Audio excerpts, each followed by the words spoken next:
Azab pengoplos, kutukan Pertalite dan Pertamax. Malam gulita di sebuah depot Pertamina terpencil, di mana angin dingin menyapu lahan kosong dan dedaunan bergesekan. Cahaya bulan yang redup menerobos sela-sela pepohonan, menimbulkan bayangan-bayangan yang tampak hidup. Selamat malam, para pendengar. Malam ini saya akan membawa kalian ke dalam lorong waktu, menyusuri kisah nyata penuh kengerian yang terjadi di balik gemerlapnya kilang dan depot Pertamina.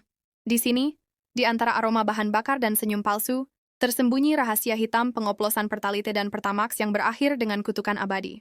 Dengarkanlah, karena setiap detik dari cerita ini menyimpan pesan tentang keangkuhan dan harga yang harus dibayar oleh mereka yang mengkhianati kepercayaan. Di sebuah depot kecil di pinggiran kota, sekelompok karyawan yang selama ini bekerja dalam bayang-bayang mulai terjerat dalam lingkaran keserakahan. Awalnya, mereka hanya sekadar mencari nafkah tambahan, namun lama-kelamaan godaan uang membuat batas moral semakin kabur. Bima. Aku tak pernah merasa nyaman dengan apa yang kita lakukan. Pengoplosan Pertalite dan Pertamax ini, apakah benar kita rela mencemari kepercayaan publik demi keuntungan sendiri? Suryo. Bima, dunia ini keras. Kalau kita tidak ikut, siapakah yang akan mengambil peluang itu? Uang banyak, risiko pun dianggap kecil. Atasan pun sudah menutup mata. Yoko, hidup ini singkat, kawan. Sekali kita mencicipi, takkan ada jalan kembali. Ini hanya bisnis kecil-kecilan. Atau setidaknya itulah yang kita yakini. Suasana mulai berubah drastis. Malam semakin larut, udara semakin dingin, dan keheningan menyelimuti setiap sudut depot. Pada suatu malam, ketika angin berhembus lebih kencang dari biasanya, tanda-tanda aneh mulai muncul.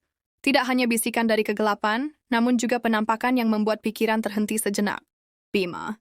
Apa itu? Seperti ada rintihan yang berasal dari dalam tangki? Suryo. Jangan berlebihan, Bima. Itu pasti hanya efek angin atau kerusakan listrik. Namun di tengah keheningan malam, muncul bayangan samar seorang wanita berpakaian lusuh, dengan mata penuh kesedihan. Bayangan itu muncul seolah dari udara, mengambang di antara bayangan tangki bahan bakar yang mulai berpendar aneh. Sosok wanita itu muncul di sela-sela bayangan, seakan mencoba menyampaikan pesan. Pesan tentang dosa yang telah menodai bumi ini. Malam itu, setiap anak buah depot mulai merasakan kehadiran yang tak bisa dijelaskan. Yoko, aku merasa seolah ada sesuatu yang mengawasi kita, sesuatu yang datang untuk menghukum dosa-dosa kita. Suasana semakin mencekam. Di setiap sudut depot, suara-suara halus yang menyuarakan kutukan mulai terdengar. Bisikan-bisikan itu seolah berasal dari kedalaman alam yang terlupakan, membuat setiap pendengarnya merasa terasing dan takut. Seiring malam bergulir, kehadiran roh-roh yang tersinggung semakin nyata. Dari suara-suara halus yang mengucapkan nama-nama mereka, hingga bayangan yang terus menghantui setiap langkah. Roh-roh itu adalah penampakan dari jiwa-jiwa yang pernah terluka, korban dari kecelakaan yang terjadi akibat bahan bakar murahan. Suryo. Aku melihat sesuatu. Wajahku di cermin seolah berubah seketika. Tak bisa kujelaskan, seolah ada bayangan lain di dalam diriku. Bima. Aku terbangun dan melihat bayangan seseorang di sisi tempat tidur. Wajahnya penuh ratapan, seolah menuntut keadilan. Puncak teror mulai terasa. Para karyawan mulai mengalami kejadian-kejadian aneh yang semakin intens. Suara-suara, bayangan-bayangan, dan perasaan seolah dikejar oleh kehadiran yang tak terlihat semakin menghantui. Azab itu datang dengan kejam, menghantui setiap langkah mereka. Mulai dari peralatan yang rusak secara misterius, hingga bisikan yang terus menyebut nama mereka. Dosa demi dosa yang pernah mereka perbuat, kini mulai menuntut balasan. Yoko, tolong. Joko berlari keluar ruangan, namun langkahnya seakan ditakdirkan untuk terjebak dalam lingkaran kutukan. Sementara itu, Suryo mulai merasakan tekanan yang luar biasa ketika ia melihat bayangan seorang wanita menangis di depan pintu, suaranya mengirimkan getaran dingin ke seluruh ruangan. Wanita, suara lirih penuh penderitaan. Kalian telah mencemari bumi. Azab akan menimpa kalian. Di tengah kekacauan, Bima merasa bahwa masih ada secercah harapan untuk membatalkan kutukan yang mulai merajalela. Dengan penuh penyesalan, ia memutuskan untuk mencari cara menebus dosa-dosa yang telah mengotori depot ini.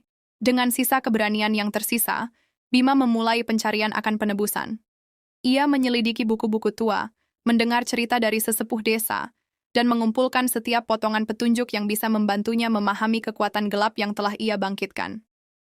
Bima berjalan menyusuri lorong-lorong gelap depot, membuka lemari arsip berdebu, menemukan buku-buku usang yang menceritakan tentang roh penjaga alam dan kutukan yang turun bagi para pelaku kejahatan.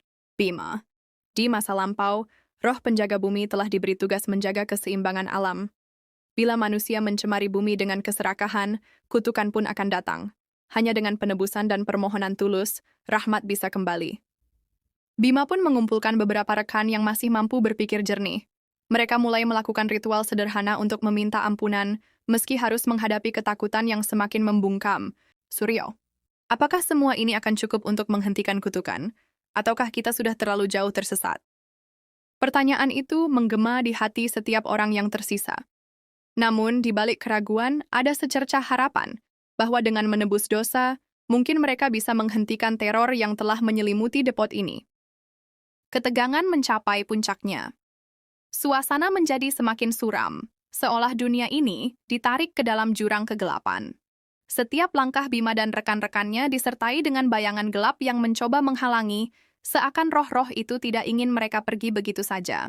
Di tengah malam yang pekat, Bima memimpin sekelompok kecil untuk menghadapi kekuatan yang telah mereka bangkitkan. Mereka menyusuri ruangan-ruangan yang dulu akrab, kini berubah menjadi medan perang antara cahaya penyesalan dan kegelapan kutukan.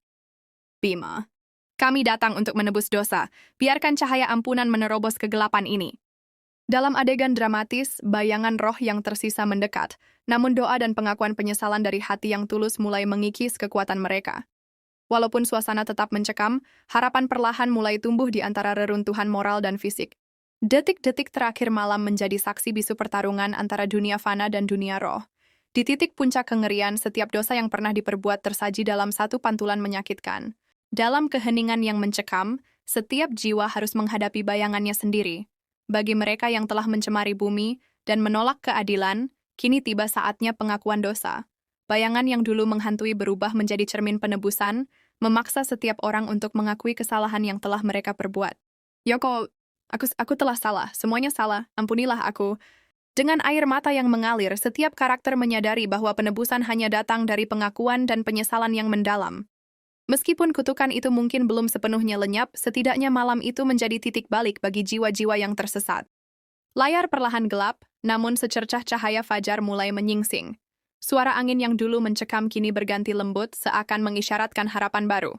Namun, pesan moral yang mendalam tetap terpatri, bahwa keangkuhan dan keserakahan selalu membawa balasan. Semoga kisah ini mengingatkan kita bahwa setiap tindakan kotor akan selalu menuntut pertanggungjawaban, baik di dunia ini maupun di alam yang tak terlihat. Jangan pernah tergoda oleh iming-iming keuntungan semu, karena di balik setiap kejahatan, ada kutukan yang menanti. Biarkan kisah ini menjadi pelajaran bagi kita semua, bahwa kebenaran dan keadilan harus dijaga dengan sepenuh hati. Layar benar-benar gelap, hanya tersisa suara desah angin dan rintihan samar yang perlahan menghilang, meninggalkan pesan abadi tentang penebusan dan akibat dari dosa.